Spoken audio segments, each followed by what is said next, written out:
Yes, binubugbog, physically, massive exercises, and psychologically. Ano ang essence? They made you stronger. Ang mahalaga, buhay ka, hindi ka papatayin sa loob ng training camp.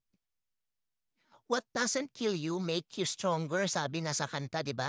What doesn't kill you makes you stronger.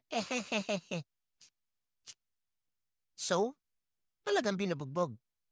Kasi kapag nabugbog ka at nalampasan mo yon, nahirapan ka at nalampasan mo yon, the fruit of success is sweeter. Next, sinisigawan. Not all people know how to speak gently.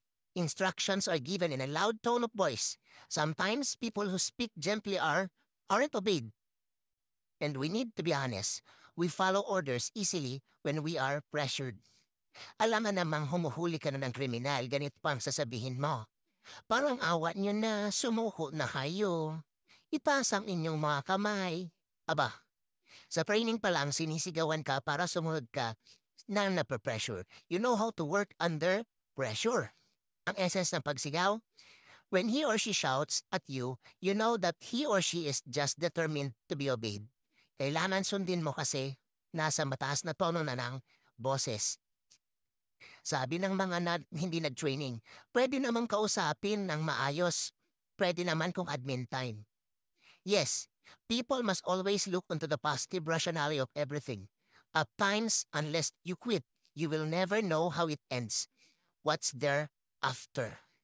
Learn to internalize the deeper meaning of what is being taught to you. Hindi lahat nadadaan sa santong dasalan. Hindi lahat nadadaan sa pakiusapan. Kaya kinakailangan minsan, sigawan. Lalo na kapag mga kupal. Tama? So, tandaan, mga kupal, mga future Bucor warrior. Kung natapos mo ang video na to, ibig sabihin, gusto mong maging Bucor officer. Lagi mong tatandaan, kapag gusto, paghahandaan, pag pinaghandaan, makukuha mo. Pag hindi mo nakuha, edi next recruitment ka na lang, huwag kang kupal.